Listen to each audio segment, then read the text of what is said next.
Oh, there's people saying hi, just people saying hi from Chicago, Binghamton, Oh, all over. Wisconsin, Boston, Vegas, and we're live. hi. We're live. We are live on YouTube right now. I'm going to go ahead and admit everybody in from the waiting room here on our Zoom, and we'll be getting started promptly. You're there. Yeah. Oh, look, it's Ken Chats. Hi, Ken Chats.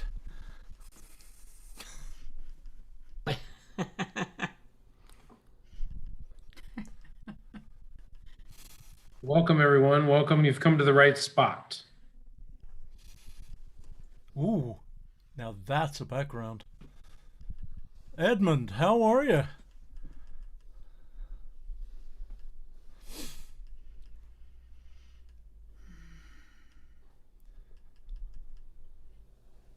Oh my goodness. No snow in Key West, Florida. Bill? I wish I was there right now. Oh, yeah. Snowing hard here. And here. Well, let's go ahead and get started so we can get to the main event here. Let's see here. I'd like to welcome everyone to this session. My name is Seth Young. I'm the Executive Director of the Augusta Heritage Center. We're so pleased to have this session and everybody be a part of it. This is sponsored by the West Virginia Department of Arts, Culture, and History, the National Endowment for the Arts, and we got to give a special shout out to the West Virginia Humanities Council that has had a direct hand in bringing content like this. We are hosted by Davis and Elkins College. And for those of you that might be new here on Zoom or over on YouTube, the Augusta Heritage Center is a nearly 50-year-old traditional arts organization from Elkins, West Virginia. We're most well known for our immersive in-person arts programming, specifically during the summer, where we host classes in Cajun, classic country, swing, blues, vocal, American string band, bluegrass, and good old-fashioned West Virginia old time. On a normal year, the hill here comes to life with many, many different jams, classes, dances, concerts, and these cultural sessions. We live in a very turbulent and unpredictable world right now, and there's a lot that's out of our control, but I'll tell you what it is in our control is our dedication to bringing everyone quality traditional arts programming by any means possible until we can once again meet face to face and knee to knee. If you would like to learn more about the Augusta Heritage Center, you can like us on Facebook, Instagram. You can email me at augustaheritagecenter@dewv.edu. I'll be putting that in the chat. Or you can check out our brand spanking new online learning platform that has been our response to the pandemic. That is augustaartsandculture.org. We'd also like to thank all of our donors and members of the winter session. You guys have really helped us keep the wheels on the bus here as we navigate these tricky waters. See what I did there? So I'd like to really thank all those individual contributors that have just, the outpouring of support has just been immense.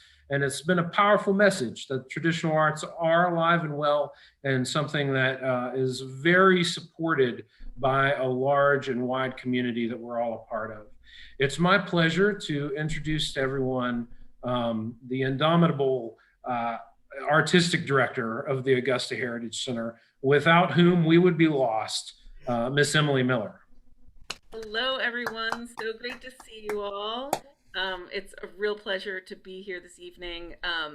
About a week ago, I called up one of my favorite singers, the great John Roberts, and said,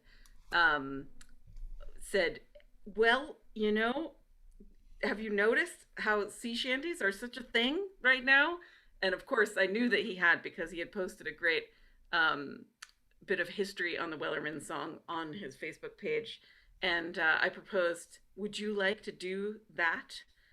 Speak to an Augusta audience on sea shanties and lead us in some songs. And he said, yes, if I can also bring in one of my great friends and great singers, Chris Koldewey. So that is what we have for you this evening.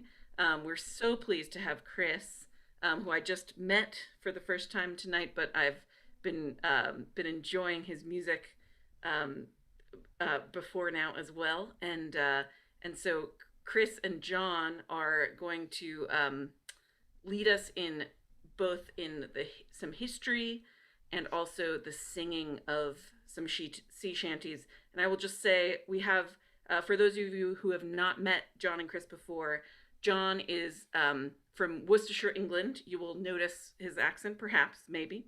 But he's a national treasure in two nations. He has lived in the States for a long time, and he bears the culture of sea songs, pub songs, British Isles folk songs. He also has great knowledge of lots of American folk music, and is just a wonderful musician in everything he does. And Chris Koldewey has been singing and playing folk music and sea music since he was a teenager.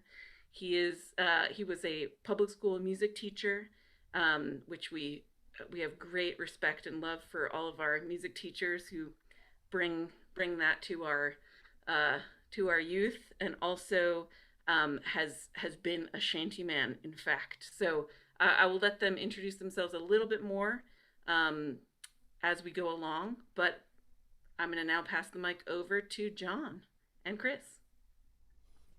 Well, thank you. A little bit about me first. I've been singing folk songs since I was a teenager. I come from the singing side of it much more than the sailing side of it. But when I came over to the States in 1968, I met another youngish Englishman named Tony Barrand, and for some odd reason we decided to start singing together, and singing as a duo and putting a lot of repertoire together quickly, and mostly a cappella. I played some guitar, but we were getting more interested in sort of British songs. So singing in two-part harmony or just unison or just solo, we looked for a quick repertoire. And one of the things that we discovered early on were the harmonies of the Copper family from England, and we sang a lot of their songs, and also sea shanties. We knew a lot of sea shanties between us, and they are just great for chorus singing. So I started singing sea shanties very early on, and have been doing so ever since. And that's what we're going to introduce you to today. I have my camera here, but I have my computer here where I can see the rest of you. So if it looks as if I'm not paying attention, well, that's just the way it goes. So Chris Koldewey, I've known for very many years. Koldewey, think Holloway. Koldewey, right. Sorry, I apologize. No, that's all right. There's a long line in front of you. I was just setting up a teaching moment there. He's used to it. Chris comes as much from the sailing side as the singing side, and as he'll tell you, has sailed on square riggers and shanted up sails and yards on square riggers. So I'll give you Chris. Oh, thank you, John. I do come from a bit of a maritime family, and goes back a couple of generations. And quite actually, my mother used to sing shanties to me as a baby from the North Shore of Long Island, and recovering nicely, thank you. And I very early on, say about 11 or 12 years old, there was a wonderful place called My Father's Place, which used to be for all rock and roll in the evenings, and Sunday afternoons was run by a place called the Guitar Workshop, and brought in John and Tony. And that was actually the first time that I met the two of them, and their album Across the Western Ocean had just come out, and I got it and was absolutely hooked. So, and all these years later, still continuing on the tradition. I did go to sea briefly on a thing called the Picton Castle, which is a square rig or a bark. And then in 2014, with my association with Mystic Seaport, we were able to actually sail the Morgan for a brief tour, a summer tour of New England. And we were allowed to shanty on board the Morgan, and I did as well on Picton Castle. Start off with one of my favorites, one of my mom's favorites. Goodbye, my darling. Oh, I forgot to introduce this lovely lady sitting next to me from the fabulous Johnson Girls. I found her sitting on the couch this evening and properly shanghaied her to become part of this crew. And she is, of course, my wife, Joy Bennett. Say hi to the people, Joy. Hi to the people. That's wonderful. And the Johnson Girls are a whole level of magnificence in their own way. So, goodbye, my darling, goodbye, my dear-o. Boulder Riley ho, boom a lay, goodbye my darling, goodbye my dear-o. Boulder Riley ho, gone away. Wake up, Mary Ellen, and don't look so glum. Boulder Riley ho, boom a lay. On White Stocking Day you'll be drinking hot rum. Boulder Riley ho, gone away. Goodbye my darling, goodbye my dear-o. Boulder Riley ho, boom, goodbye my darling, goodbye my dear-o. Boulder Riley ho, gone away. We're outward bound for the Bengal Bay. Boulder Riley ho, boom, get bending my lads, it's a hell of a way. Boulder Riley ho, gone away. Goodbye my darling, goodbye my dear-o. Boulder Riley ho, boom, goodbye my darling, goodbye my dear-o. Boulder Riley ho, gone away. The rain, it is raining now all the day long. Boulder Riley ho, boom, the wind from the southwest is blowing so strong. Boulder Riley ho, gone away. Goodbye my darling, goodbye my dear-o. Boulder Riley ho, boom, goodbye my darling, goodbye my dear-o. Boulder Riley ho, gone away. High enough would have stopped that shanty. Now, by that, we were actually doing a job. If you imagine the yards, which are, here is a mast, here is the yard from which the sails hang. Some of them are movable. And we are on a line called a halyard because it would quite actually haul the yard up the mast. That's how it got its name. So that was called a double pull halyard shanty, meaning if you noticed John had done it at a certain point and I had done, we went Bold Riley-o, boom-a-lay. And that was, when they knew the shanty, that was the cue for the crew to all pull simultaneously. There's a physiological effect on this in that, as you know from singing, you're all breathing at the same time, which is going to maximize that effort. And we'll talk a little bit more later why that needed to be done and why that shanty, the tool of the shanty, came into play in that middle 19th century. Mr. Roberts. Yeah, what we sort of did here was divide shanties up into two main groups. Chris mentioned the halyard shanties, hauling the yards or hauling the on the sails, and the other group are the pump or capstan shanties, which are for working other parts of the ship. We can differentiate technically between heaving and hauling.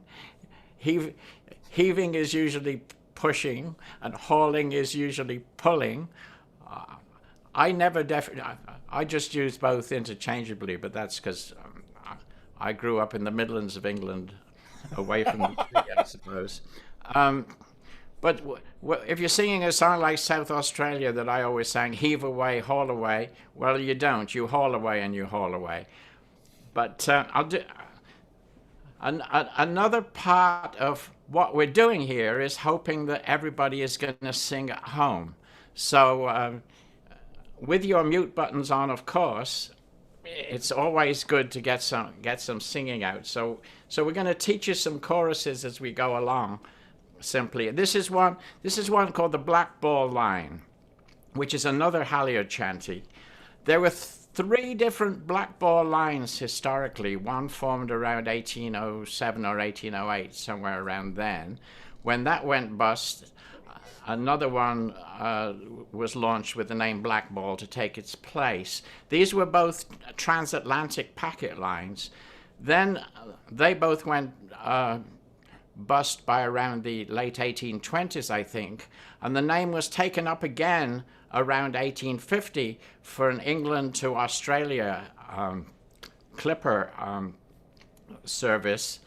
That became the Black Ball Line, carrying wool. And one of the ships that was brought into that Black Ball Line was the Marco Polo, the famous, very famous clipper.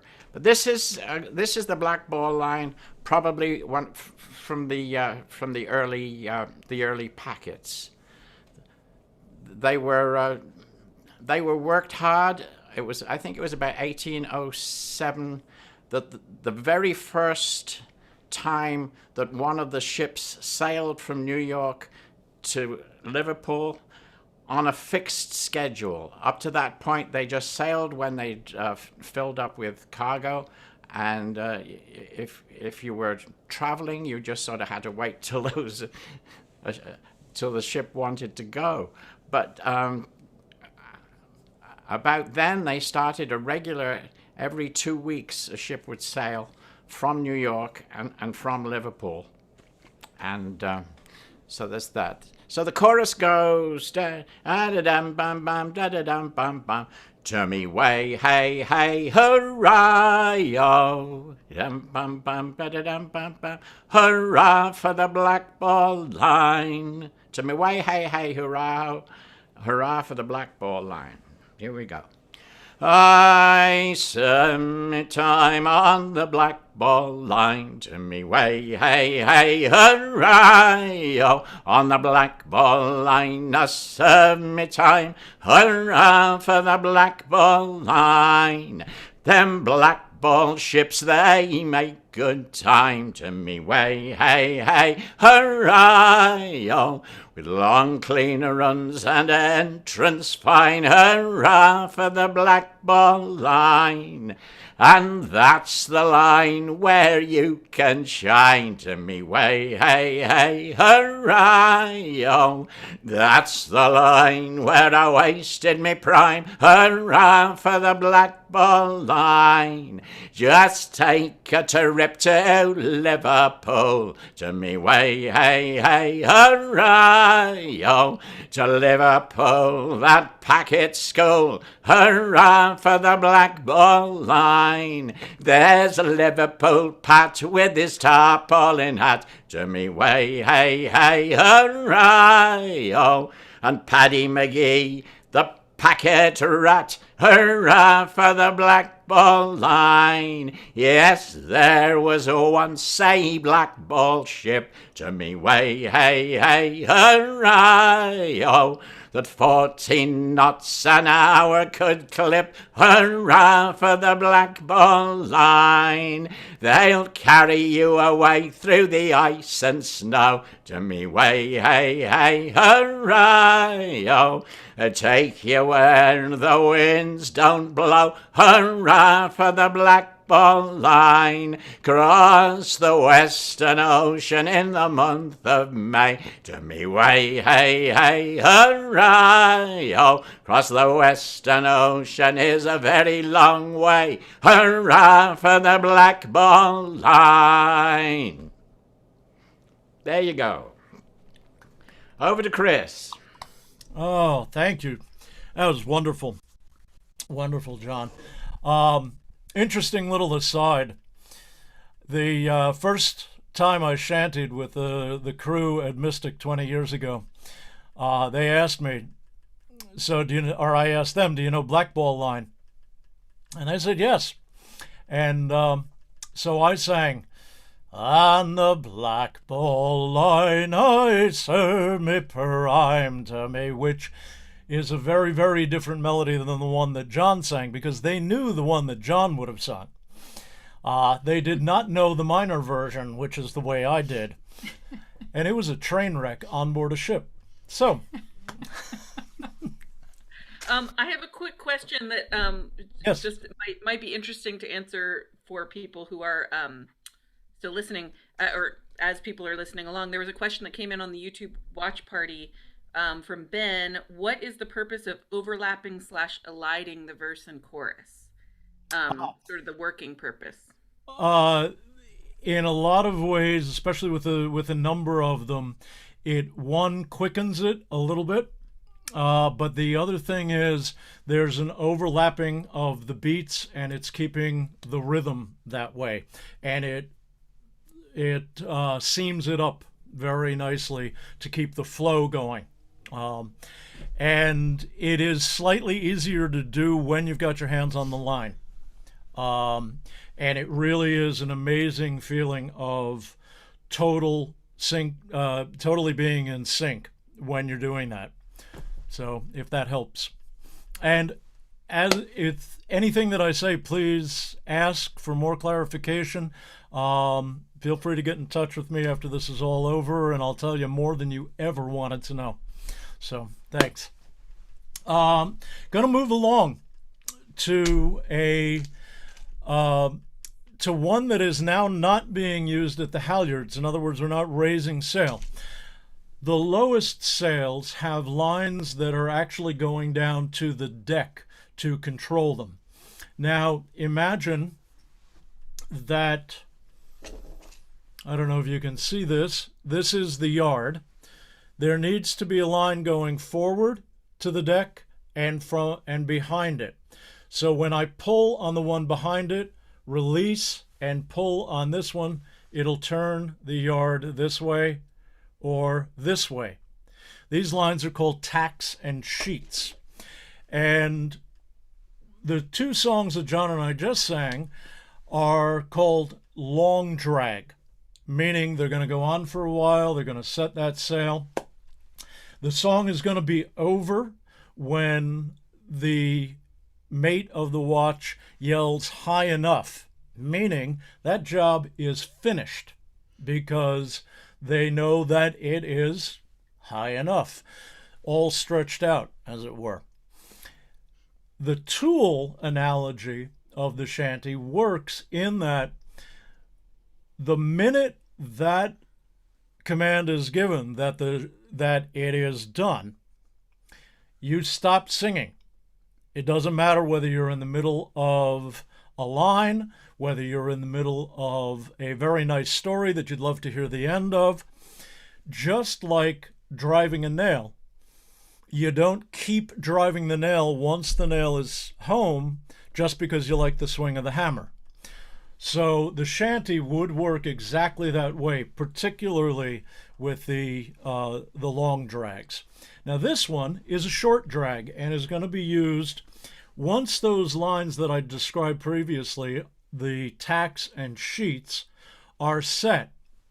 Frequently underway, you need to snug them up. There's an enormous amount of strain, and you need to, at certain parts, give a very intense single pull. And one of the ones that was given to us specifically mentioning tacks and sheets was a tune called Bring 'Em Down. And this one I learned from the singing of Louisa Jo Killen. And I understand it, I have it on very good authority, that the Young Tradition, also a singing group from England, did a version of this as well.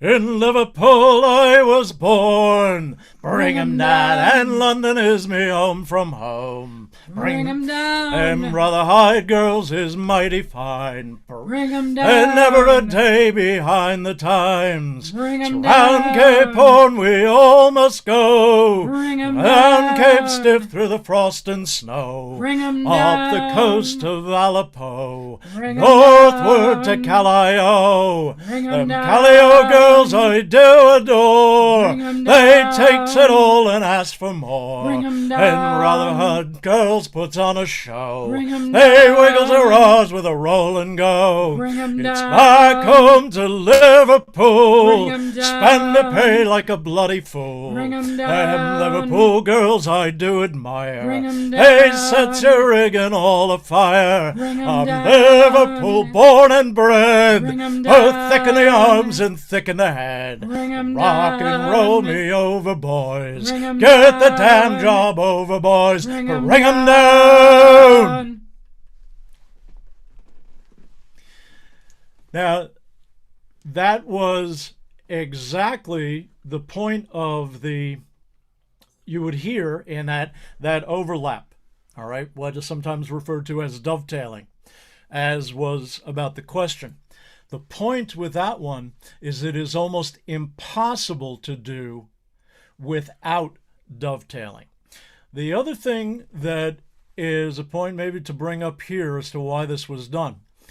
It was not common for the shantymen to sing the refrains. The refrains are those parts that are being sung back. All right, that's where he would catch his breath. The crew would catch their breath on the verses. All right, and that's how that whole big musicological word here, the antiphonal response. And I would like to point out at this point, that whole tradition, and specifically that style of singing, is absolutely clearly associated with the African influence, both African American, the Africans that were in the islands, and specifically West Africa and their work traditions. So there's an absolute connection there, which is pretty huge. So, and back to Mr. Roberts. Well, I'm going to... Seth, are you admitting? I see somebody in the waiting room. There you go. I'm on it, John. I wondered if Thank you, Seth. I wondered if I should. I know about as much about Zoom as well. Let's not go there. So this is another of those properly overlapping ones. Unfortunately, I don't have a chorus, so I'm going to sing this wrong. But this is one that really makes the shantyman work if he has to sing the chorus along with himself. But because the chorus is "Haul 'em away, haul 'em away," so and it sort of recounts adventures with the girls on shore and their proclivities. But so go dam da da dee dam bam, haul 'em away, dam dee da, haul 'em away, and I have to wait a little bit longer because I have to breathe. Little Sally Racket, haul 'em away, on my best jacket, haul 'em away, and she lost the ticket, haul 'em away, and a holly hi-ho, haul 'em away, little Dolly Ducket, haul 'em away, washes in the bucket, haul 'em away, she's a tot but doesn't look it, haul 'em away, and a holly hi-ho, haul 'em away, little Kitty Carson, haul 'em away, ran off with the parson, haul 'em away, now she's got a little parson, haul 'em away, and a holly hi-ho, haul 'em away, little Nancy Dawson, haul 'em away, got her flannel drawers on, haul 'em away, so says our old bosun, haul 'em away with the holly hi-ho, Haul 'em away, little Susie Skinner. Haul 'em away, says she's a beginner. Haul 'em away, but she prefers it to a dinner. Haul 'em away, so it's up boys and win her. Haul 'em away, up me fighting cocks now. Haul 'em away, haul and split her blocks now. Haul 'em away, and we'll stretch her love, boys.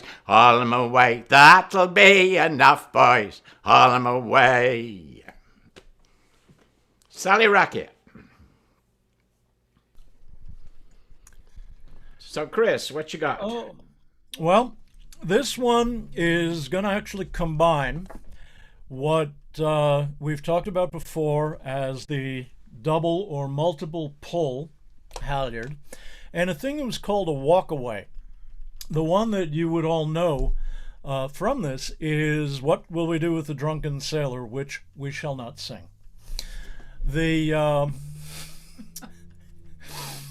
This one, what you're doing is the line, the halyard is coming down from aloft to a block that is on the deck and then comes up. It's got a block and tackle system that is lightening the load, and the line comes from here up, and normally you are facing towards here and pulling that line this way. What this is doing is people are standing holding the line, facing the opposite way that the block is, the opposite position of the block, and walking away, quite actually, from that pull. This could only be done with larger crews, because what would happen is the first man up in front, or at Mystic, the first person up in front, would get to a certain position, go back and pick up the rope as they keep going and walking away. It was an incredibly fast way to get the sails up. You need a big crew, you need a big deck in order to do that. Well, this one combines the pulls that we would see on the halyard shanty and a walkaway. So the chorus would go, "Whiskey, oh John, rise her up from down below," at which point they would turn around, walk away, "Whiskey, whiskey, whiskey, oh, up aloft this yard must go, John, rise her up from down below." So you should notice that there's a difference in the way I sang it. It'll have the same beat going on through it, but this is now describing the differences in the way the songs were done, and each one tailored to the particular job and the style of job that was being done. "I am the ghost of Purdy Pins, cut down was I for me horrible sins. Whiskey, oh John, rise her up from down below. Whiskey, whiskey, whiskey, oh, up aloft this yard must go. John, rise her up from down below.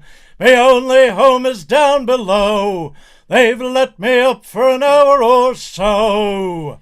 Whiskey, oh John, rise her up from down below. Whiskey, whiskey, whiskey, oh, up aloft this yard must go. John, rise her up from down below.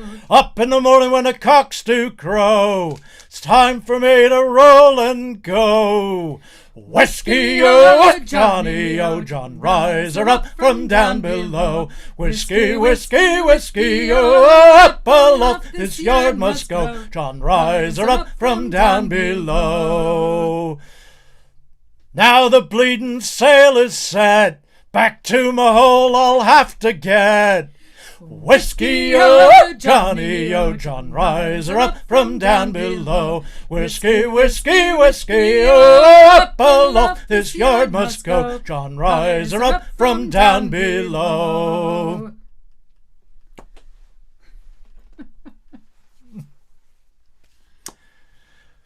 So, and I do want to point out there that little hitch that I was trying to put in there is kind of stylistically appropriate. It was a way to give that extra little push, perhaps, that extra little bit of effort. The Germans actually have a very interesting name for it, and that is Knuahan, which means the crow of the cock. So it was quite there. The cock being a male chicken. Thank you. So I'm going to do one called Bully in the Alley. So what's this one, Chris? We've used it as, again, sometimes it depends on the form, but we've used it at halyards, definitely. And with grand chorus, it can also be used at windlass. Yeah. It's one of those songs that it's got a fairly steady rhythm going through. And it could tell a story depending on how you do the verses, which is what you get with the later, with the capstan chantes.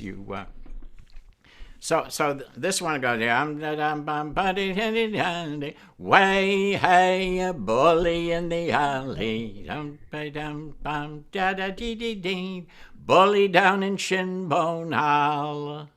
And however the tune goes at that point, because we make it up as we go along.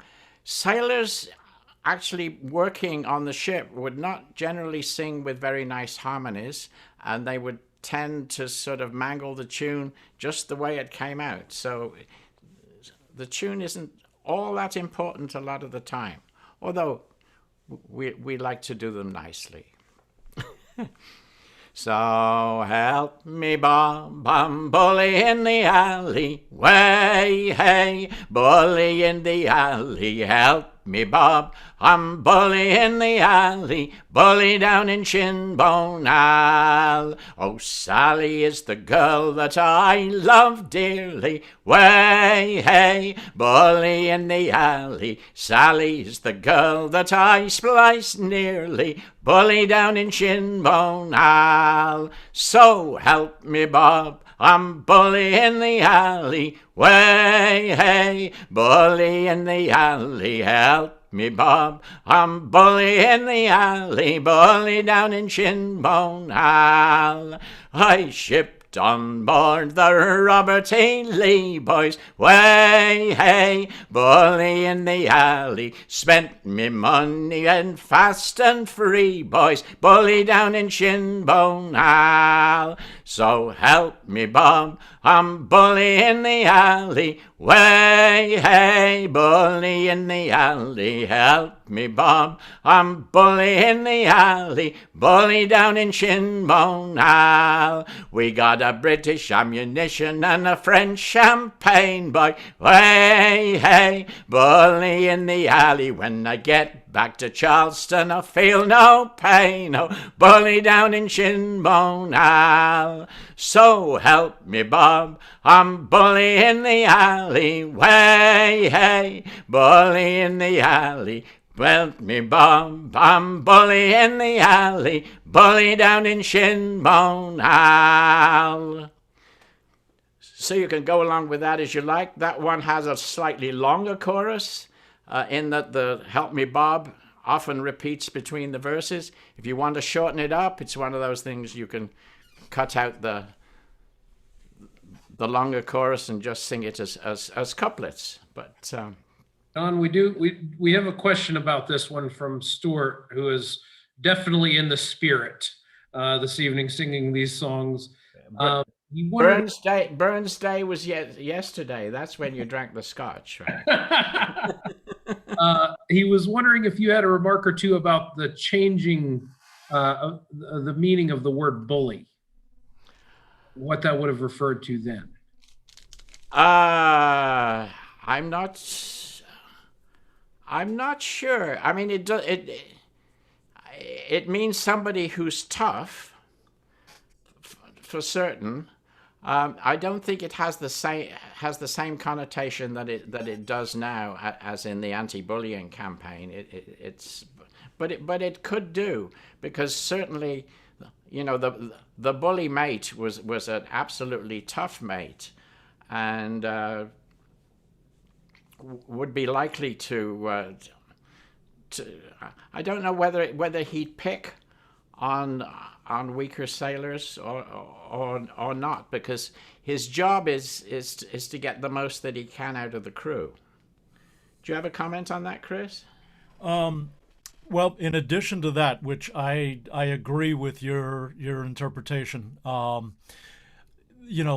like he's a bully on shore and a bucko or at sea, things like that. Bully also late 19th century, early 20th century did have a connotation of good, as in that is bully. So that you could have equally been enjoying yourself in the alley. Not sure about that. I think that that's one of those things that until we get more definitive evidence is probably going to be, up in the air. I would like to point out here, though, that the shinbone owl is definitely, from my experience anyway, that we've got a lot of evidence that says that it shows up in a lot of the songs of the African diaspora. So that there's a definite African American and African influence in that one. I want to chime in two things from the chat. One is that several people are saying that maybe there's a drunk connotation, which who knows, but I know that what you were just saying, Chris, about being good, maybe that has something to do with it. I don't know. In any case, that came in from the chat and several people. But I think also there was a question that related to what John was saying about the improvisation of the melody. There was a question that came in on the YouTube watch party. Is there an improvisatory tradition for some of the longer shanties to keep the song going until the job is done, like making up extra verses? Is that part of the tradition? Part of the tradition is absolutely making up the verses as you go along. And if you've got a job that has an end, I mean, some of the jobs don't have an end. We'll get to capstan shanties where you can actually tell a story in the verses and have the chorus going on. And when you're on the pumps or you're working the capstan, the job can just go on. You move from one shanty to the next. A shanty would be as long as you want to make it. When you're working on, say, a long haul shanty pulling up sail, and you've sung the verses, and you've still got a few pulls to go, you make those up off the top of your head. It's like you have floating verses that you can apply to any shanty.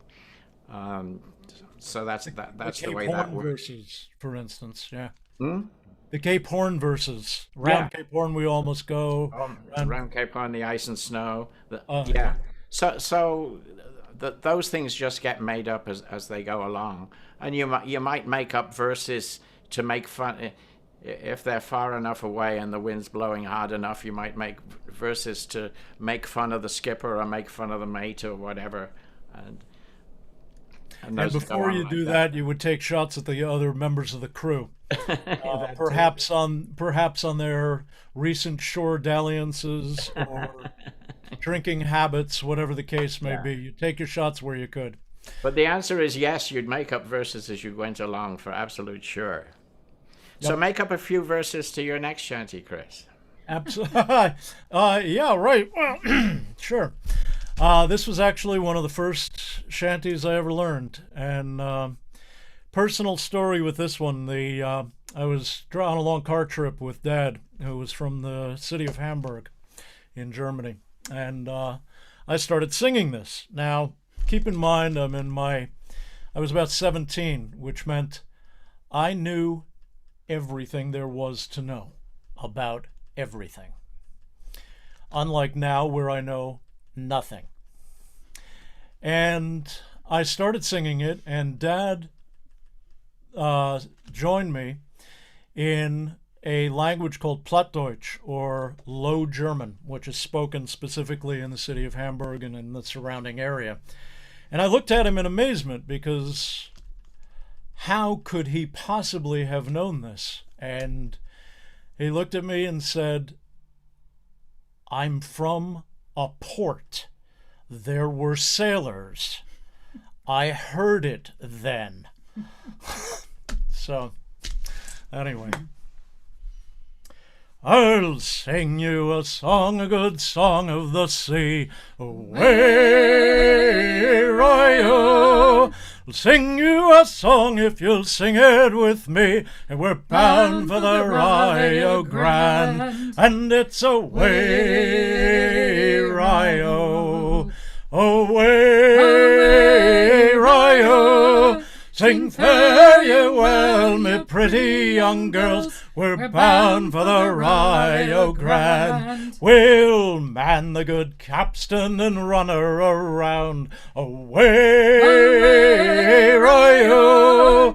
We'll haul up the anchor to this jolly sound, and we're bound for the Rio Grande. And it's away, Rio. Away, Rio. Sing fare ye well, me pretty young girls. We're bound for the Rio Grande. It's goodbye to Sally and goodbye to Sue. Away, Rio. Them Nazis are listening, it's farewell to you, and we're bound for the Rio Grande. And it's away, Rio. Away, Rio. Sing fare ye well, me pretty young girls. We're bound for the Rio Grande. And it's away, Rio. Away, Rio. Sing fare ye well, me pretty young girls. We're bound for the Rio Grande. Vast heaving. So that was a capstan shanty, as shows up in one of the lyrics. Capstan is going to be used to lift or to move any heavy object, particularly raising the anchor. Short version of this is we are walking around in, imagine a wagon wheel turned on its side, onto which is a winch. That winch is functioning like a socket wrench, meaning there's a catch in it that prevents it from backing on itself so that it can hold the great weights. Those things are called pawls. Won't get into that right now, but the pace is going to be one of a march, of a push. That's a heaving that we're talking about. And raising anchor might be one of the first jobs that you're doing before setting sail. Depending on how much anchor chain is going out, this job can take between 2 to 4 hours. So we are seriously making up a whole lot of verses in that one. Oh, John. So I've heard that one two different ways. And away, boys, away, or away, Rio. So these shanties definitely varied. Well, they varied from ship to ship. And if you went on a new ship, as you did pretty often, you'd have to learn the shanty the way the shantymen sang it. I went whoa, I'm dating myself now. It's lonely here in lockdown. All right, you're a fun date. Yes. So in 1972, a number of us were invited out on the Shenandoah, topsail schooner out of Martha's Vineyard, to record for National Geographic a bunch of shanties actually working the ship. And Lou Killen was with us and sang the absolutely best version I've ever heard of General Taylor as we worked the windlass. Now the windlass is a sort of a teeter-totter thing. So bars on the end, you'd have 2 guys on each side of your end of the bar, and then there were 4 on the other side. It was a good-sized windlass, and it went up and down. So you were in fact pulling you were heaving and hauling on, on this windlass, depending on which way it was going. And we worked the windlass and sweated to this shanty. It's called General Taylor. I wish I could remember. I mean, I see it in my eye. I wish I had a recording of Lou doing this. Unfortunately, the recording couldn't be used because when they got round to listening to it, there was a hum that had got into the tape somewhere. So it was never put out on the record. But it was. So this is General Taylor. Walk him along, John, carry him along, carry him to his burying ground. Then the long chorus is, tell me way, hey, you stormy. Walk him along, John, carry him along. Why, you stormy, carry him to his burying ground. So can you pick that up as you go along?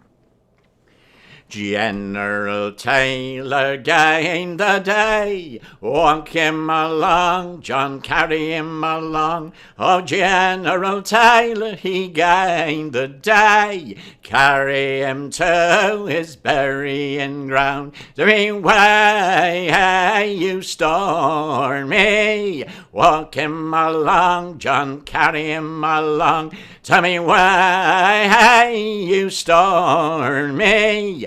Carry him to his burying ground. But General Taylor died long ago. Walk him along, John, carry him along. Yes, General Taylor, he died long ago. Carry him to his burying ground. Tell me why, hey, you stormy. Walk him along, John, carry him along. Why, hey, you stormy.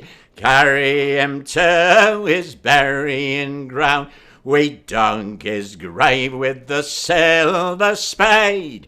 Walk him along, John, carry him along. His shroud of the finest silk was made. Walk him to his burying ground. Tell me why, hey, you stormy. Walk him along, John, carry him along. Tell me why, hey, you stormy. Carry him to his burying ground. We lowered him down with a golden chain. Walk him along, John, carry him along. In every link we carved his name. Carry him to his burying ground. Tell me why, hey, you stormy. Walk him along, John, carry him along. Tell me why, hey, you stormy. Carry him to his burying ground. On a tot of rum for every man. Walk him along, John, carry him along. On a bottle full for the shanty man. Carry him to his burying ground. Tell me why, hey, you stormy. Walk him along, John, carry him along. Me why, hey, you stormy. Carry him to his burying ground.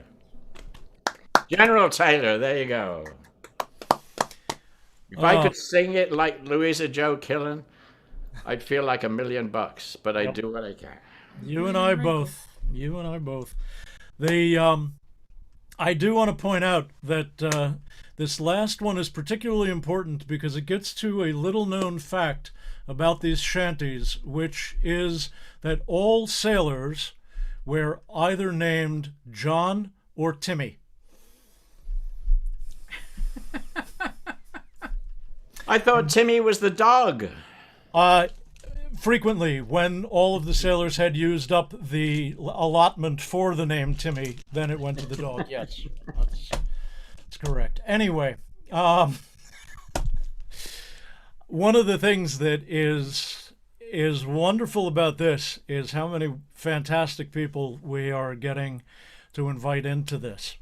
The sad part for me is, honestly, in looking at the names of the folks and having sung with many of them in larger groups, it is that much more heart-wrenching that I can't hear your harmonies and your singing and your energy. So when this all blows over and we are all together again, it's going to be unbelievable, the sound that is going to be made. And now we get to a question that's been asked me a couple of times since this whole TikTok thing came about, which is, why do this? Why shanties? And the exact point is, they're unbelievably fun to participate in. Quick to pick up. There's all kinds of room for improvisation, as we've talked about before. There's all kinds of room for different harmonization, different interpretation, and it is this beautiful wall of sound that happens that we are going to relish when we're able to do it again. So one that actually combines now the Irish traditions and the African American, and tell you a little bit about it afterwards, as to what there is one word that is in fact not maritime at all.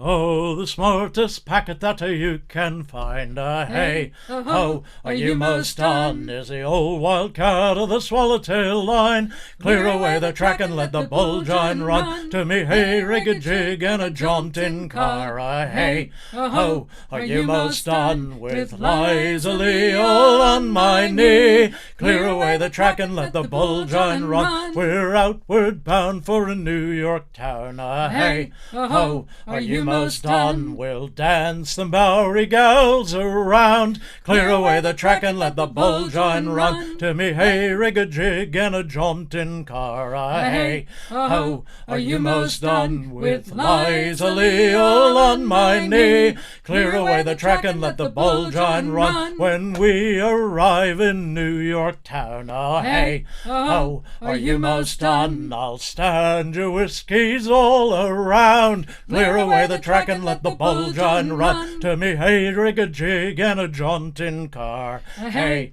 ho, are you most done? With Liza Lee all on my knee.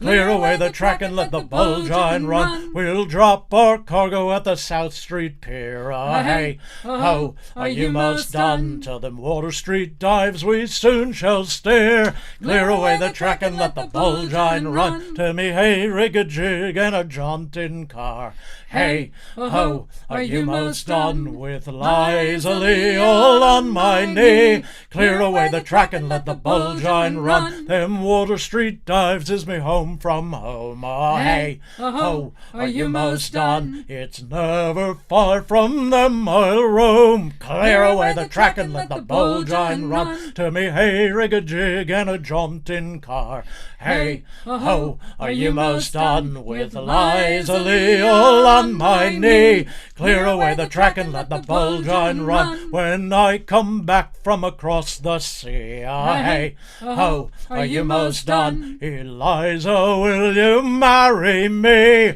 Clear away the track and let the bullgine run. To me, hey, rig a jig and a jaunting car, hey, ho, are you most done? With Liza Lee all on my knee. Clear away the track and let the bullgine run. So the troublesome word in that is a bullgine. What the heck is a bullgine? Well, that would be a 19th century slang term for a locomotive engine. Now, Liza Lee shows up quite a lot in some of the African American songs in particular, and the not lowback car, a jaunting car. Jaunting car is a small cart particular to Ireland, And if you've ever seen that magnificent movie, The Quiet Man, they feature prominently in it. And that is a jaunting car. And it is the meeting of those two cultures on the American railroads being built that I believe is where this song got melded together and eventually taken to sea.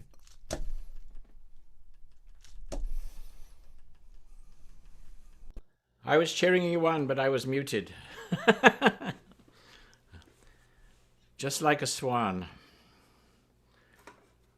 So this, going to do a capstan shanty now, and this is an example of one where there is a story, and the story goes on, and there's a long chorus, so we'll teach you the chorus.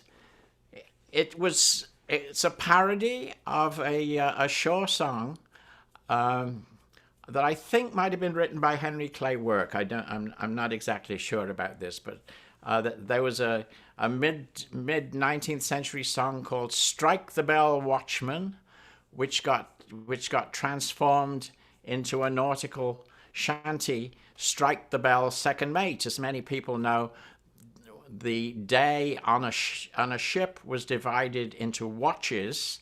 Each half the crew would be on the ship doing whatever jobs needed to be doing, and the other half would be resting. And this would be for 4 hours at a time.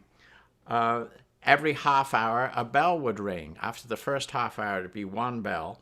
Second half hour, 2 bells, and finally 8 bells meant the end of the watch, and they can go below. They get off work and they can go below. And the setup here is that we see a storm coming, and the crew is urging the second mate to strike the bell so that they can go below, and the other guys can come up and have to deal with changing the sails and pulling stuff in and getting soaking wet. Of course, in an instance like that, you'd probably have all the crew working. But so we go, "Strike the bell, second mate, let us go below. Look well to windward, you can see it's going to blow. Look at the glass, you can see that it has fell." Sailors were not known for their grammar. And the glass in this instance would be the barometer. A dropping barometer indicates bad weather ahead. "Look at the glass, you can see that it has fell. We wish that you would hurry up and strike the bell." So sing along with gusto. Did you put this one in the chat, Emily? She might have. I'm doing it right now. Okay, so those of you who can see the chat, you can sing along without having to work quite so hard at your memory. So it goes. "Out on the poop deck and walking about, there's the starboard watch." Get it right. "Out on the poop deck and walking about, there's the second mate, so steady and so stout. What he is a-thinking of, he doesn't know himself. We wish that he would hurry up and strike the bell, second mate, let us go below. Look well to windward, you can see it's going to blow. Look at the glass, you can see that it has fell. We wish that you would hurry up and strike the bell." But out on the main deck, working at the pumps, there's the starboard watch, all a-longing for their bunks. They look out to windward, see a great swell. They're wishing that the second mate would strike the bell. "Strike the bell, second mate, let us go below. Look well to windward, you can see it's going to blow. Look at the glass, you can see that it has fell. We wish that you would hurry up and strike the bell. Forward on the forecastle head, keeping sharp lookout, yonder Johnny's standing ready for to shout. The lights are burning bright, sir, everything is well. We wish that you would hurry up and strike the bell, second mate, let us go below. Look well to windward, you can see it's going to blow. Look at the glass, you can see that it has fell. We wish that you would hurry up and strike the bell. Aft at the wheel, poor Anderson stands, grasping at the spokes with his cold mittened hands. He looks at the compass, the course is clear as hell. He's wishing that the second mate would strike the bell, second mate, let us go below. Look how well to windward, you can see it's going to blow. Look at the glass, you can see that it has fell. We wish that you would hurry up and strike the bell. But there on the quarter deck the gallant captain stands, looking out to windward, spyglass in his hand. What he is a-thinking of we know very well. He's thinking more of shortening sail than striking the bell. Strike the bell, second mate, let us go below. Look well to windward, you can see it's going to blow. Look at the glass, you can see that it has fell. We wish that you would hurry up and strike the bell. Strike the bell, second mate. There you go. Oh, that was great. So that's the regular rhythm of the pumping, trudging around, pushing a capstan. Yep. Yep, and it was also used, as the verses indicate, as a pumping shanty, meaning that you were pumping out. That's when it says, forward on the main deck, working at the pump. At the pumps. Oh, yes. And it was, so that was the other place that could have shown up was in those pumps, in a thing also that was called a flywheel pump. And it was, as the name indicates, a big wheel that you would push around like this. If you go to the San Francisco Maritime site, you can see great shots of a flywheel pump because they just got the one on the Belclutha working again. And of course, the pumping of the ship, these were wooden boats, folks, and they leaked. They leaked. Oh, it was a constant job. So that would have been the place that John would have made up, say, 20 or 30 of his favorite verses. Well, the other thing I was going to say about verses is a lot of the shanties are couplets. And if you want to make it longer, you sing the first half of the couplet twice for that verse, and then you can sing it again, sing the second half twice for the next verse. So, I noticed in General Taylor, I sang some of the General Taylor gained the day, walk him along. Taylor gained the day. Some of the couplets were doubled, and some of them were separate lines. Absolutely. But you can make that up as you go along, and you can extend a shanty by just repeating the verse line, as so to speak. Absolutely. Now, this one is actually a pumping shanty as well. The difference being, this is from the Great Lakes, and particularly some of the boats. They are fore and aft rigged. They are not necessarily going to be square rigged like you would on a deep sea. And this is where wood or whatever would be brought from parts of Michigan, let's say, to Buffalo.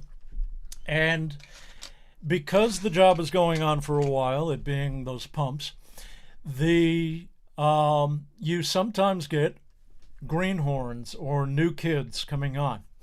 Now, one of the worst things that you could be called on a seagoing vessel would be a farmer. The idea being that you wouldn't know much about being at sea. So, a farmer boy stood on the deck Goodbye, my lover, goodbye.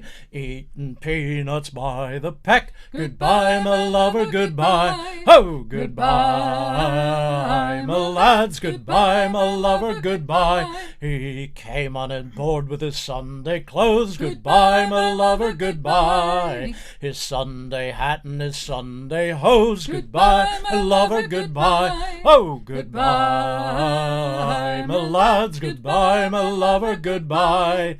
He should have stayed with his mules and plow. Goodbye, my lover, goodbye. He thinks the rudder is in the bow. Goodbye, my lover, goodbye. Goodbye, my lads, goodbye, my lover, goodbye.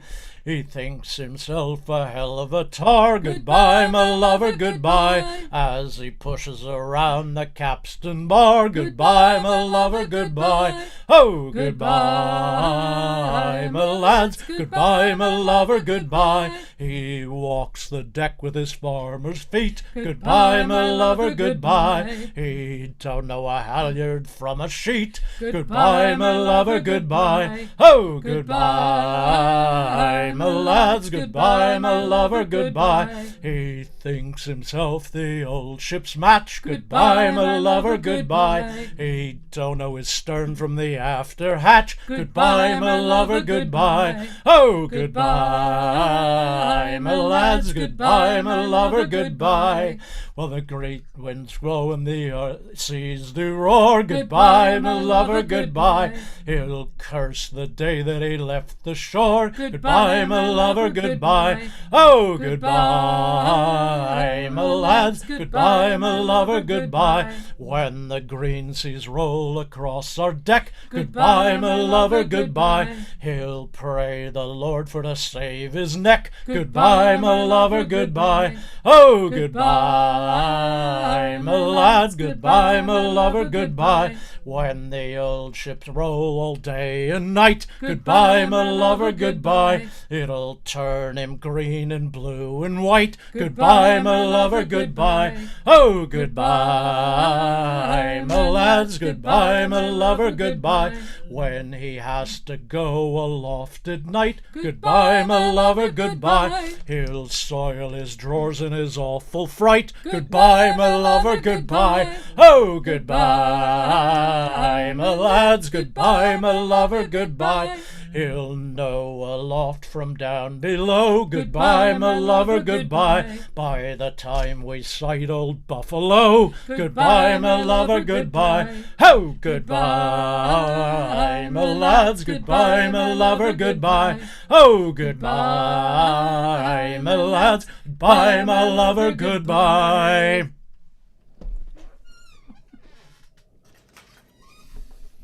So, and that one also started out as a shore song. It is a very common little love song written probably in mid to late 1800s, and the sailors got a hold of it and did what you just heard. Sorry about that line, John. I should have been watching whether or not you were drinking. Seltzer hurts when it goes up your nose. Yes. Well, here we go. One of the well-known chanties, almost as well-known as What Should We Do with the Drunken Sailor, I think, is Blow the Man Down, right? And this could be used. It could be used as a halyard shanty, but it could also be used as a capstan shanty. There are all sorts of different sets of verses to it, and this is one set. The way I do it goes da-dee-dum-ba-dum-ba-da-dee-dum-bum. Way, hey, blow the man down. Da-dee-dum-ba-dum-ba-dum-bum-bum. Oh, give me some time to blow the man down. So there's an extra beat there that isn't in some versions of it. So you'll catch that. Is everybody singing along at home? Are you all? That's great. Well, that's what we're here for. So, as I was walking down Great Howard Street, way hey, and somebody shouts Timmy Timmy comes around all the time. So it'd be Timmy, way, hey. But I'm finding that singing all the verses and all the choruses, I'm just about finding a place to breathe, but I haven't discovered anywhere to swallow yet. So fortunately, you're out of range. But as I was walking down Great Howard Street, way hey below the man down, a handsome flash packet I chanced for to meet. Oh, give me some time to blow the man down. This charming flash packet, she said unto me, way, hey, blow the man down. There's a dandy black baller just ready for sea. Oh, give me some time to blow the man down. So I picked up me sea chest without more delay. Way, hey, blow the man down. And with that flash packet I spent me half pay. Oh, give me some time to blow the man down. And when that black baller was ready for sea, way, hey, blow the man down. It's then we went out on a hell of a spree. Oh, give me some time to blow the man down.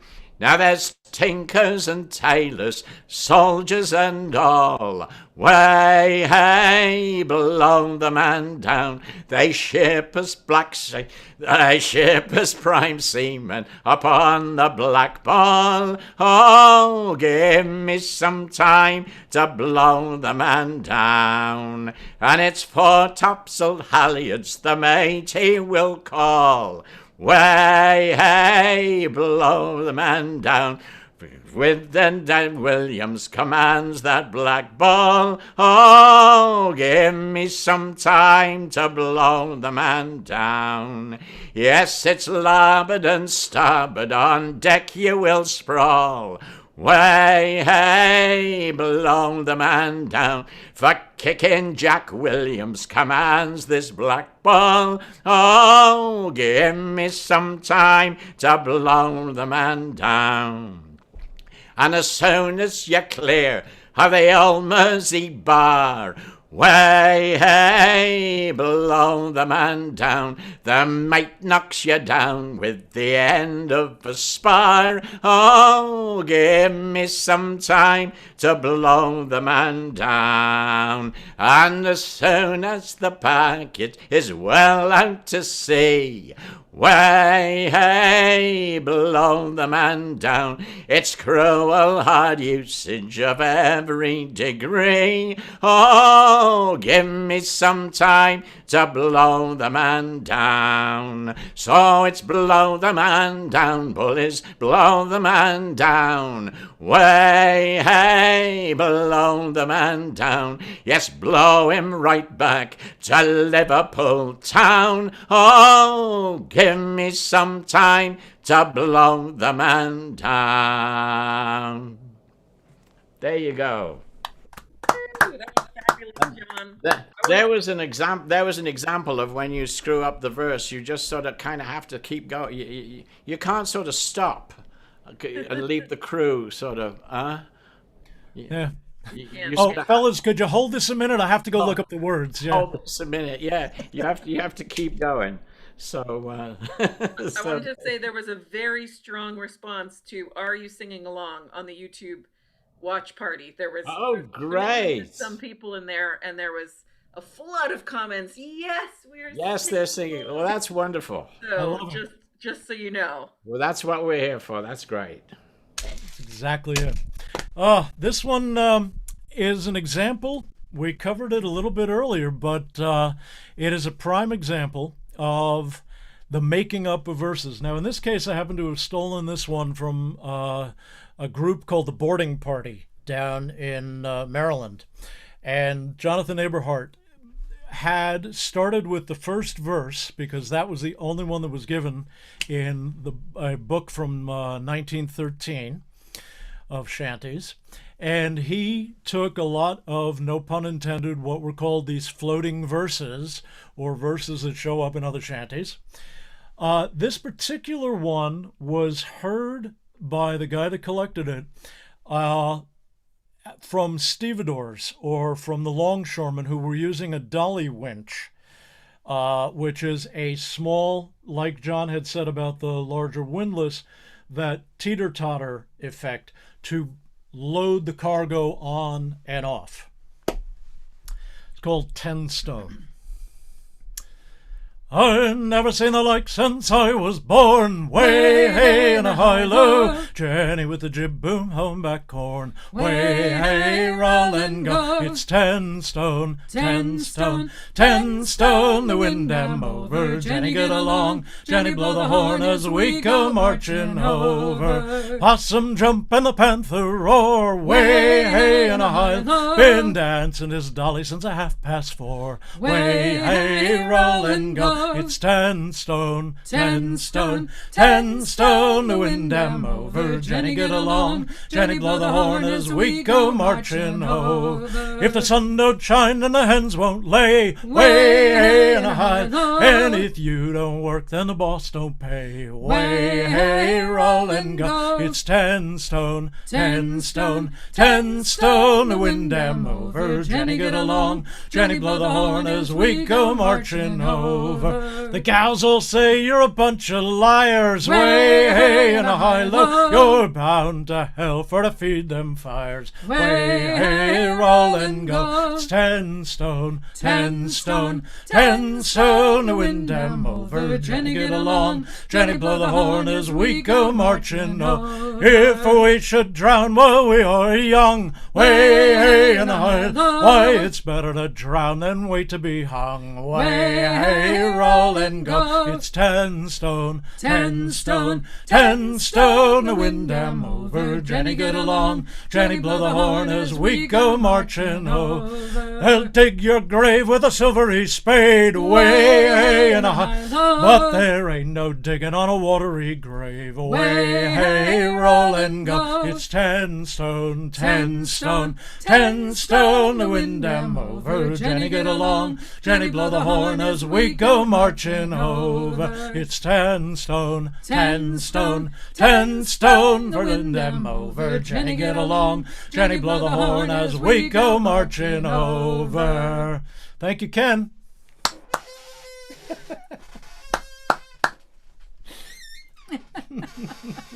So one thing we haven't really talked about are some of the specialist jobs that really have their own shanty. One of these things is called bunting.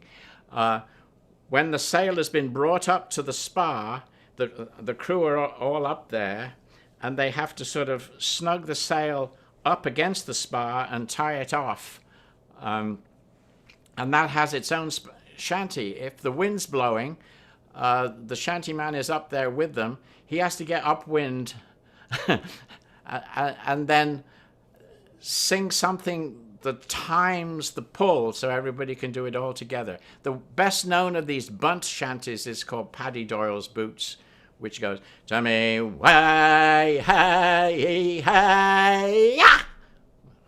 That's when you do the pull. And then there's a verse, "We'll pay Paddy Doyle for his boots."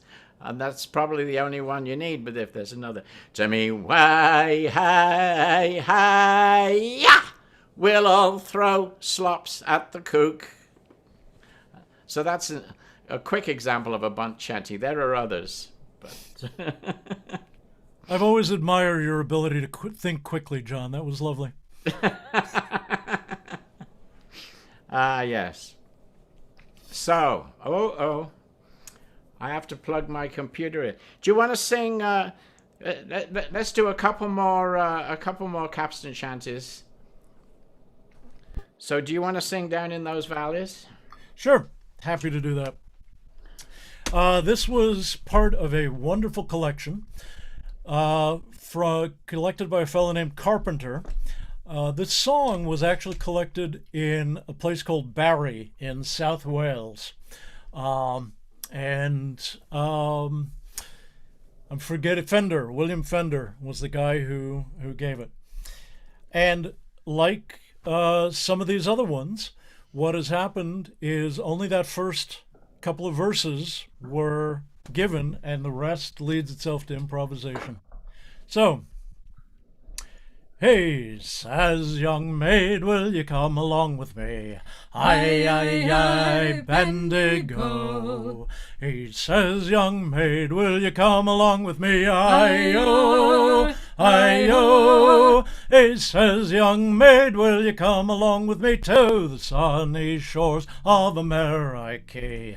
Down in those valleys down below, aye-oh, aye-oh.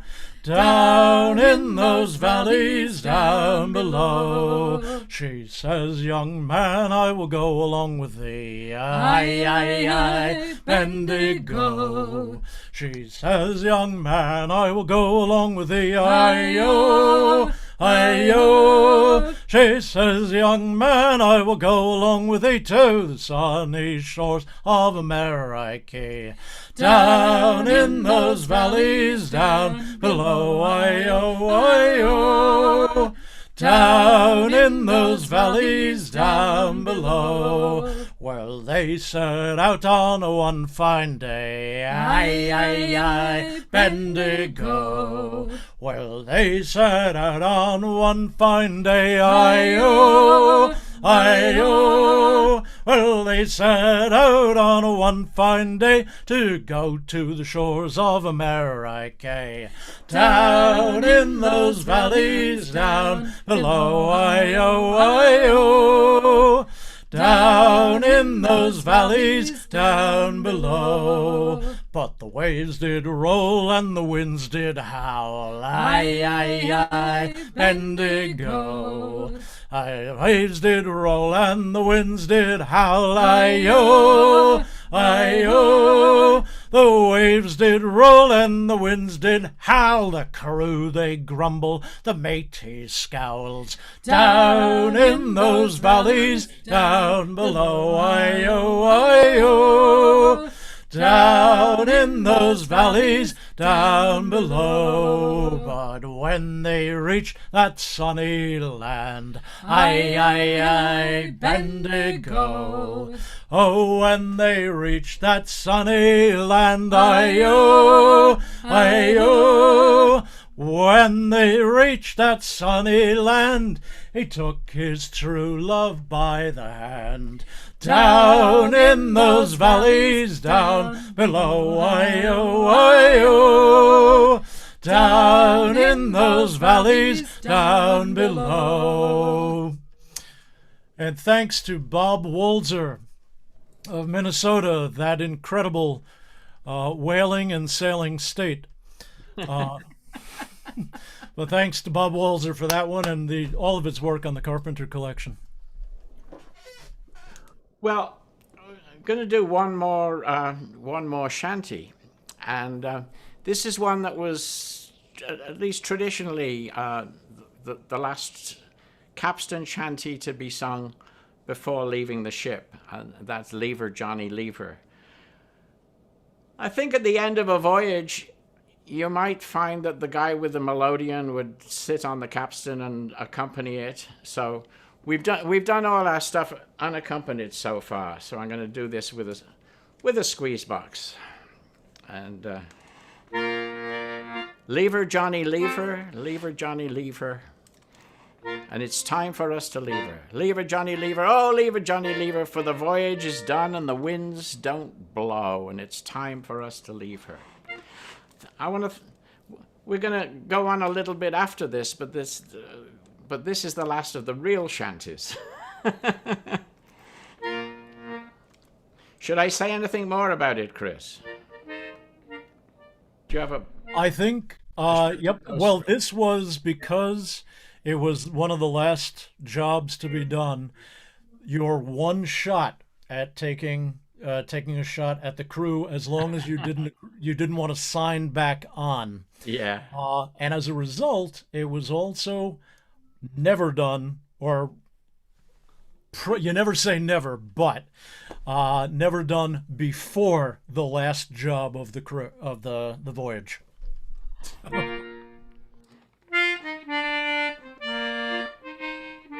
Now the times was hard and the wages low. Leave her, Johnny, leave her. And it one now once more ashore we'll go. It's time for us to leave her. Leave her, Johnny, leave her. Oh, leave her, Johnny, leave her. For the voyage is done and the winds don't blow. It's time for us to leave her. She would not wear, she would not stay.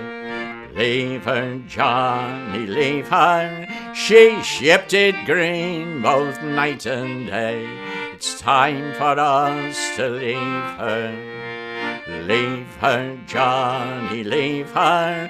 Oh, leave her, Johnny, leave her. For the voyage is done and the winds don't blow. It's time for us to leave her.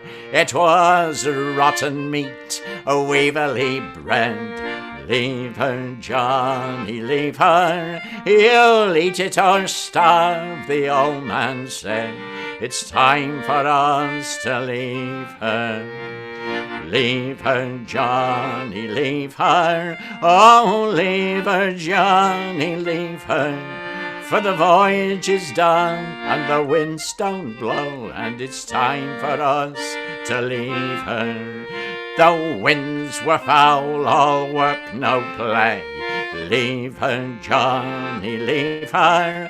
To the Davis Strait and back to the quay. It's time for us to leave her. Leave her, Johnny, leave her. Oh, leave her, Johnny, leave her. For the voyage is done and the winds don't blow. It's time for us to leave her. I thought I heard the old man say, leave her, Johnny, leave her. You may go ashore and I get your pay. It's time for us to leave her. Leave her, Johnny, leave her. Oh, leave her, Johnny, leave her. For the voyage is done and the winds don't blow, and it's time for us to leave her. So we'll give this old bark the slip. Leave her, Johnny, leave her, as the rats'll leave a sinking ship. It's time for us to leave her. Leave her, Johnny, leave her. Oh, leave her, Johnny, leave her. For the voyage is done, the winds don't blow. It's time for us to leave her. There you go. That's wonderful. Can I jump in with some questions that came in the YouTube watch party? Is that okay? Okay. And you don't have to elaborate. There's several here, so I'm kind of gonna consolidate some of the questions. There was Okay, well, let me answer the first one. Yes, frequently. Okay, great. Thank you. Okay, so there were several questions about kind of the oldest shanties, like what is the oldest shanty, and or are there still shanties that are sung that are older than like early 19th century, with the idea that probably there's stuff that we don't know about that hasn't continued in the tradition. That's it. You've got the problem of what the record is, and a couple of shanties were mentioned in Dana's 2 years before the mast, and one I think was Drunken Sailor. I'm not sure, but and that was around 1842. Now certainly there were a lot of shanties that were sung. I mean, the shanties were being sung working the ships. From the late 1700s, I would think. But knowing exactly what they were, you have to go to the printed record, and there isn't much. Am I right, Chris? Yes, absolutely. And if they were there, they were probably taking on a different form. because remember that the 19th century is now where both slave and free people of color went to sea and were mixing in the work traditions and their specific work traditions with the European ones. The added thing about that is that what we're looking at as our main body of shantying is coming out of whaling and American whaling specifically. And as John alluded to in the beginning, the packet trades, the merchant ships. What is happening on board those vessels is because they are businesses, the owners are trying to get along with as small crews as they possibly can. It is 19th century corporate downsizing. Yeah. In order to maximize the efforts of their smaller crews to get the same amount of work done, shantying becomes an incredibly important tool because we talked about the breathing, we talked about the coordination of the work, etc. That there would have been sing-outs is a little bit to what John was talking about as far as coordinating the pulls prior to the 19th century. But what we're talking about with the with these types of shanties, I'm pretty much of the opinion that they are coming around in the 19th century. It does not mean, however, the songs aren't related to songs that were happening in the 18th century or that may have been composed or around in the 18th. And I believe that there is an Elizabethan reference to singing at sea as well. There were a couple questions earlier on that really dovetail into this that have to do with the cultural plurality of shanties.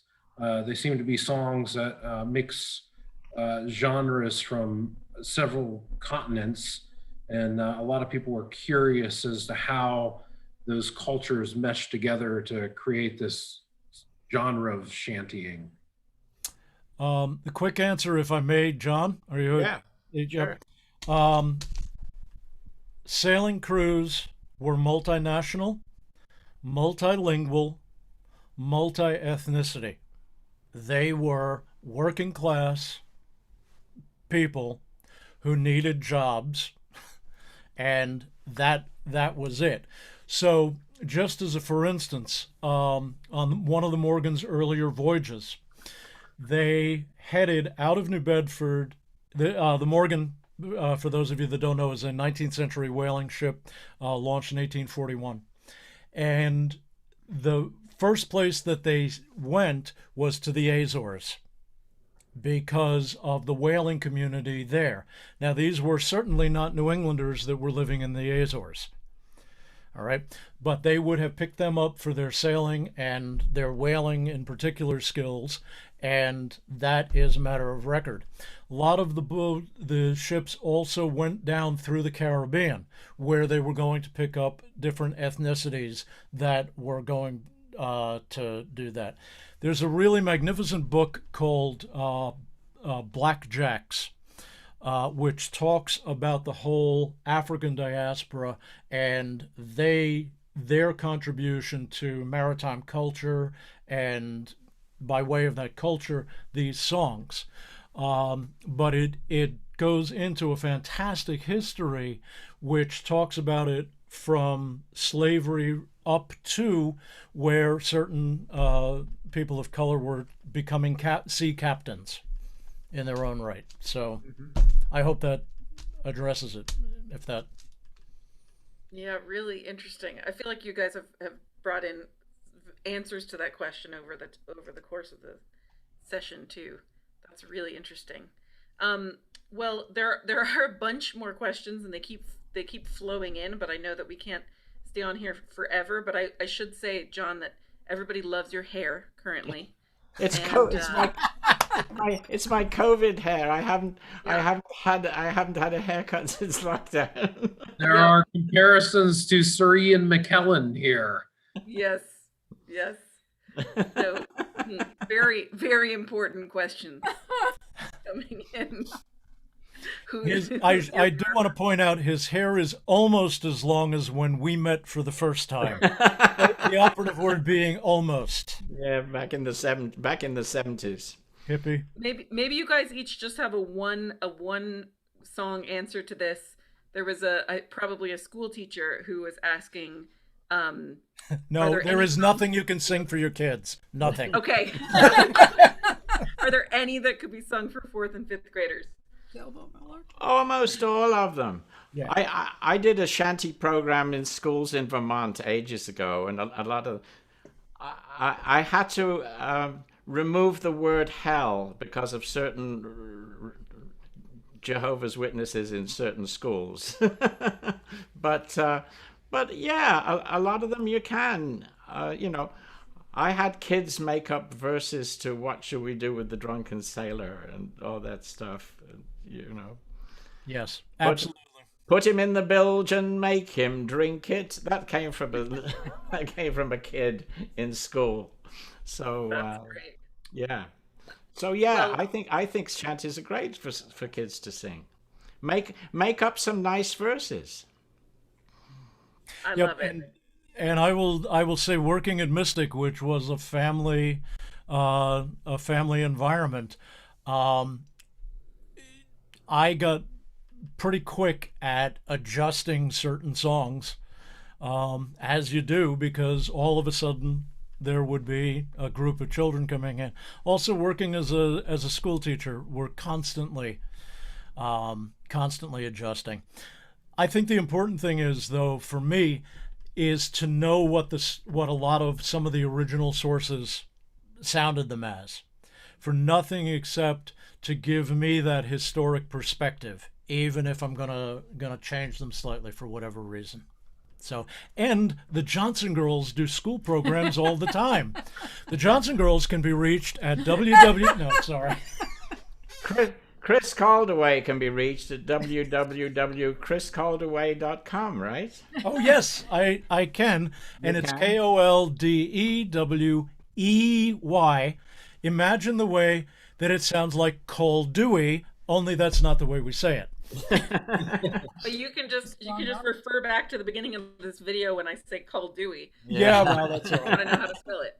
And John Roberts can be found at www.johnrobertsmusic. JohnRobertsMusic.com. Yeah. Well, it would have been JohnRoberts.com, but the name is too common. I mean, we've even got a Supreme Court justice named after me. Yeah, by the way, you did a great job during the inauguration. I was going to tell you that. Yeah. Thank you. John's got his Zoom marketing game is up. Strong. Other questions? It seems I have like one- we're getting ready for a finale here. So there is one question that has been coming up in the chat quite a bit is what does Tungen in the Wellerman I'm going to come to that. Here's the funny thing. You guys have answered most of the questions that come to the chat if we just wait, which is why I'm glad we do this to the end. Forgive my segue, John, and maybe we'll just defer. to you. Well, the Wellerman, I will say it's not really a shanty. It's an interesting song. It's a very interesting song. One of the interesting things about it is that there is only one source for it. It's not like some of these songs that you collect versions here and versions there. All the variations that you hear on the Wellerman song come from a single source. It was published in 1972 in a book called New Zealand Folk Songs. Songs of a Young Country. I have a copy here. Let's see. If I hold it up, there it is. Soon may the Wellerman come. Da-da. And anybody who has learned that song has learned it from somebody who got it out of this book or who knew the guy who put it in the book, which was in New Zealand. Does everybody know what the Wellerman were? Do I see a head shaking? No, you don't. In the 1830s, some English brothers emigrated to Australia, and they set up shop in Sydney. They had a bit of money, so they could launch a company that had ships. But what they did was start a company of shore whaling, particularly around the southern coast of New Zealand on the whale migration routes. You could catch whales from shore. And so they'd send people down there, build these stations. At least one of their stations was attacked and burned by the native Maori. Otherwise, people stayed there, and a lot of them assimilated with the native culture. They were sort of stuck down there. They didn't really get paid. They had small boats. They did shore whaling, much as the whalers were still doing in the West Indies. Until relatively recently, and we got a lot of songs from that culture. But they get the whales to shore, and the whales would be cut up on the shore. Every once in a while, one of the Whaler Company ships would come and bring supplies and take away the oil. So that they'd visit all these stations around southern New Zealand and then go back to Sydney and take the whale. The company lasted about 10 years. They went bankrupt in 1840. So they were no longer in existence after that. Now, the Wellerman's Song, which the chorus, a lot of you will know it. There may be one or two of you who don't, but soon may the Wellerman come, bring us sugar and tea and rum. One day when the tonguing is done, we'll take our leave and go. I thought tonguing was tonging. I thought that it was being mispronounced and that they were using tongs on the blubber. Well, they didn't use tongs on the blubber, I soon discovered, because the blubber is far too slippery to be handled by hand or with tongs. They used blubber hooks, and if you go to some of the whaling songs, you'll find reference to blubber hooks and stuff like that. I learn everything about the trade from what it says in the songs, so I always refer to a song. But what tonguing is, the whale was on shore, they would cut long vertical pieces of blubber down the whale, and those were known as tongues. This is true. I'm not making this up. So that's what tonguing is. Tonguing is cutting the blubber into tongues, and then they'd be taken away and put in the and boiled down for oil. So that's what there is. So the Wellerman's Song refers to that. Now, it was collected once in New Zealand in the mid-1960s by Neil Colquhoun, who published Colquhoun, I suppose it is, who published this book. He got it off a gentleman in his 80s who gave him two songs. The Wellerman was one, and there was one called I think it's John White. I can check that. John White A.B., Able-Bodied Sailor. And John Smith, A.B., sorry. And it turns out that John Smith, the other song, was published as a poem in a Sydney newspaper in the early 1900s. So he sang these two songs that he said he'd got from his uncle. Now, people have surmised that his uncle might have been the poet who put that other poem in the newspaper, and he might have written the Wellerman's Song as well. So that is all surmise. But it's a song that was only collected once. It has no sort of traditional usage as a shanty or anything else. So the next thing about it is what's happened to the song since it was published. Well, a number of New Zealand people recorded it, and you'll find a lot on YouTube. What I find really interesting is how the tune has varied, because if you've all heard it on TikTok, it goes, there was a ship that sailed the sea, and the name of the ship was the Billy of Tea, and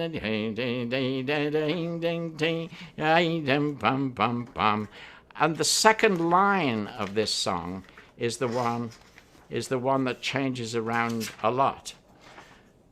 So the way it's written in the book is, there was a ship that sailed the sea, and that climb up has also changed. Sometimes it was a ship that sailed the sea, and that's how Nathan Evans, your little Scotsman there, who now has a big fat recording contract, you'll all be pleased to know, having done it on TikTok. But the second line, name of the ship was the Billy at Sea. In the book, it's different. There was a ship that sailed the sea, and the name of the ship was the Billy of Tea, which is quite different. Other people sing it, name of the ship was the Billy of Tea, or name of the ship was the Billy of Tea. All sorts of different ways. Another New Zealander recorded it as, there was a ship that sailed the sea, and the name of the ship was the Billy of Tea, which is way down there. A lot of variation. It's interesting. There's a PhD thesis available on this. So if somebody wants to do it. So... John, one of the things that's jumping out at me is that many of what you're noting as variations are can harmonies. be considered harmonies. Absolutely. Each other. And you'll hear them all. Right. So this is what we're calling the folk process, folks. If you're singing certain things and you're singing a harmony part to it, that's what you know the song has. So the other thing is when it was in the book, chords were put to it. And the book also references one recording of it. The interesting thing about that recording is it's in a major key. Once was one ship named the Billy and Dean, and the name of the ship was the Billy and Dean. Ya da da da da ding ding yum dee da dee dum. So that's totally different, but that's the recording that's mentioned in the book. So I thought that was pretty funny. So yes, and another thing is that the chord progression that's given with the tune in the book implies, without trying to get too technical here, it implies a Dorian sixth. So one of those variations, if it went with the chords in the book, there was a ship that sailed the sea, and the name of the ship was the Billy of Tea. Anyway, what we'll do is sing it, and everybody can sing a harmony. Soon may the wellerman come to bring us sugar and tea and rum. One day when the tonguing is done, ha ha, we'll take our leave and go. Is roughly how it goes, right? So, has everybody got that? Yeah. And the other thing about the song is that the song tells a sort of story about a whale ship being pulled by a whale and towed on what's something like a Nantucket sleigh ride. The whale takes off and the boat behind hangs on. But this is the whale ship that's hanging on.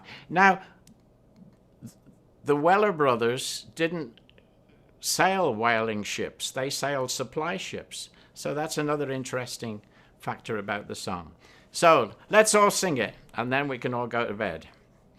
There once was a ship that put to sea, and the name of the ship was the Billy of Tea. The winds blew hard, winds blew hard, and her bow dipped down. Blow me, bully boys, blow.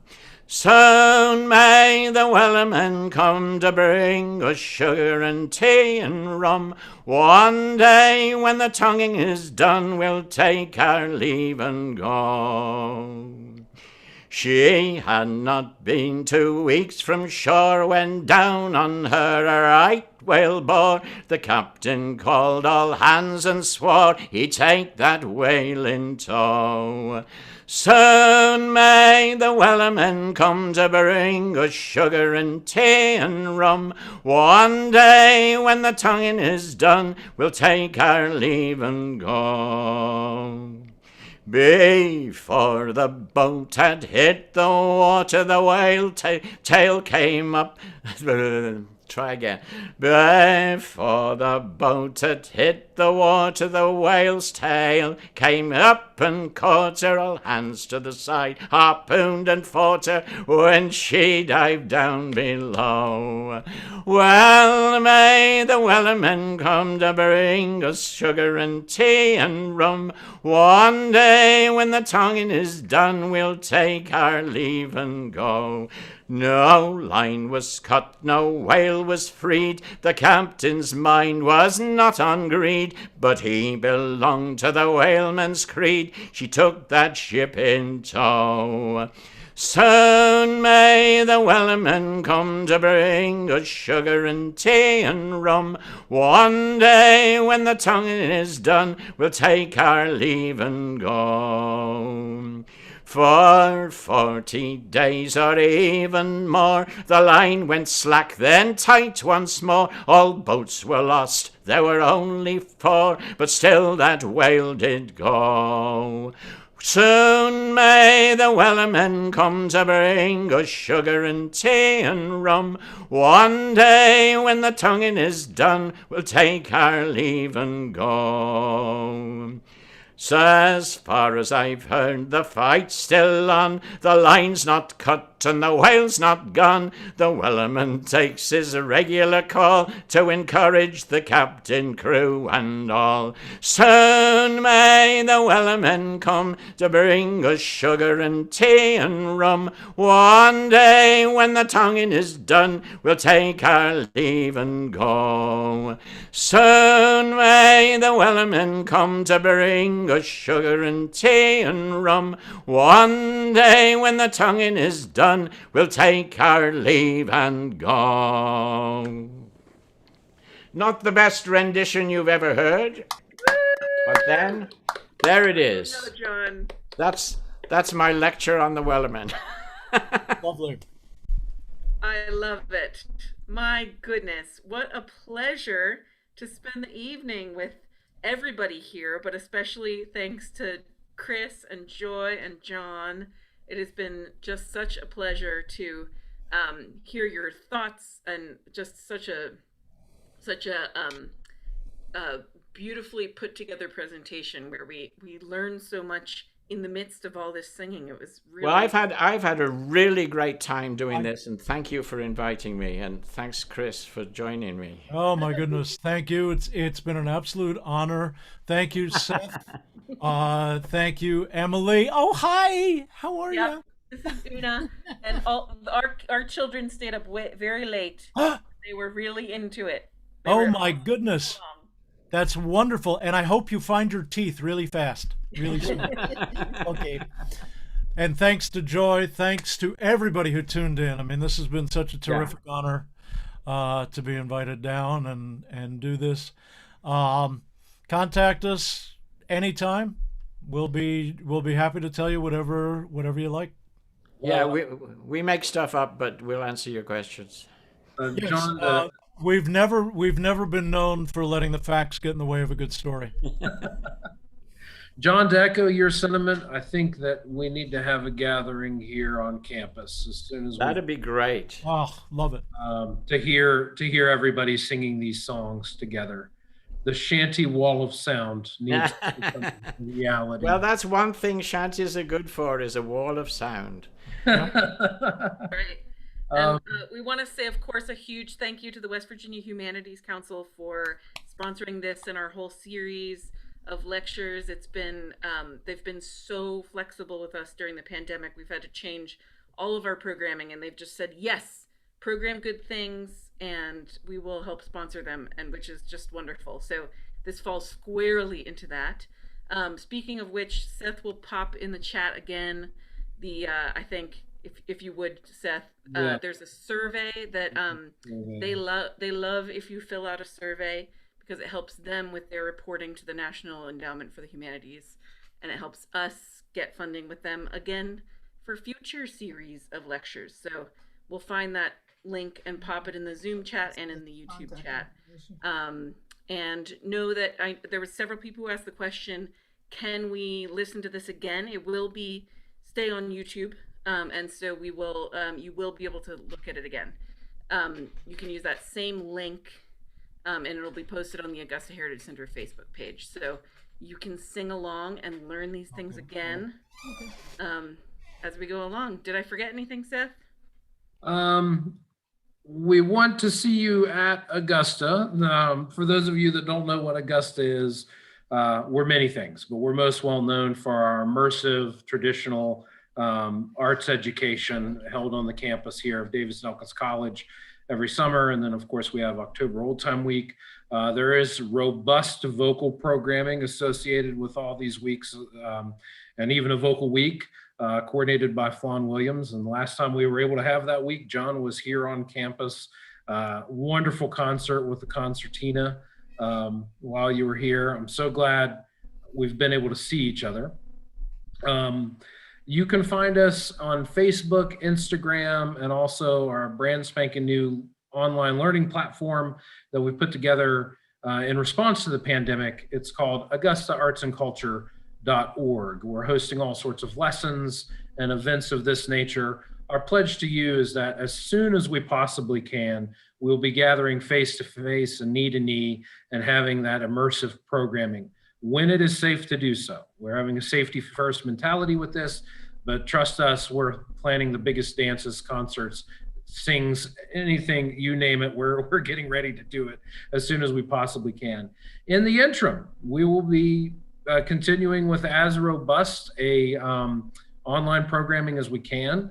Our motto here is learn, create, connect, and we believe that keeping our communities connected and engaged for the duration of the pandemic is high on the priority list. And you know, these events like this, it's strange, but as I go to the chat and YouTube and here on Zoom, I feel connected to everybody, even though we're not in our wonderful Harper McNeely Auditorium listening to these songs on the big stage. As Emily mentioned, our granting agencies have been extremely flexible with us.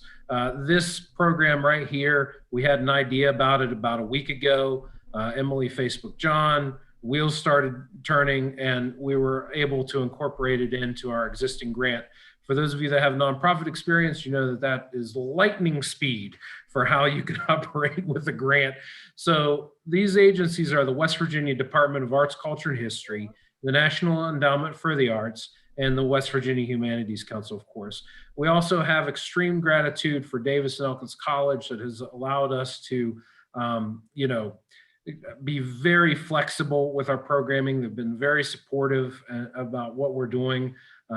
Having not been able to have an in-person summer gathering this summer, and in many ways not exactly seen because we can't gather in person, Augusta is growing, most notably the digitization of the nearly 50-year-old archive that we now house. And this weekend, we're going to have 300 tapes digitized to archival quality since we've started back in September.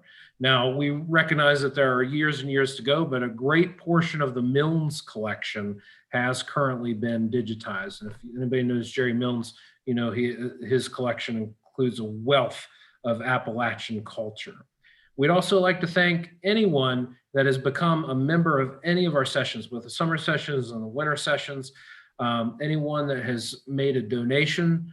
You guys are truly keeping the wheels on the bus, and your donations do more than help us continually operate. They send a powerful message that what Augusta is doing is supported and warranted during this time, even though we cannot be together.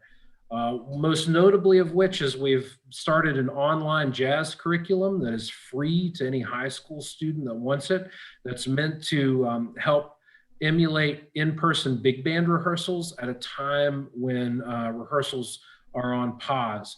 So those are the types of projects that your donations are funding. They have a really wide reach, and they're still helping to transform young lives, even in new ways. Sorry. With that, Emily, I think I'm done with my spiel. I just cannot thank everybody enough. We just gush up here all day, every day, and really are truly dedicated to continue the education and continue the connection that really needs to be done, because these traditions have survived pandemics before, and they'll survive this one.